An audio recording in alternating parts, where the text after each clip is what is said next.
Good day, ma'am and sir.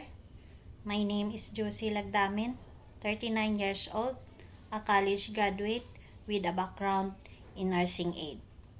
I have several years of experience in childcare, especially in taking care of 5-year-old child up to the present.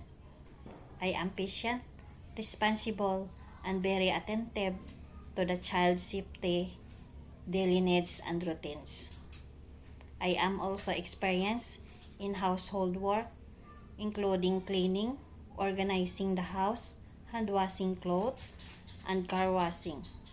I can cook, including basic Western food, and I am used to going to the market to buy fresh ingredients and household needs. I have experience caring for the elderly, including a 67-year-old, ensuring their comfort, safety, and daily needs are properly attended to, with a background in nursing aid. I am confident in providing attentive and compassionate care, following instruction, and maintaining their well-being. As a mother and the eldest child in our family, I am hardworking, independent, responsible. I am honest, respectful, humble, and eager to learn.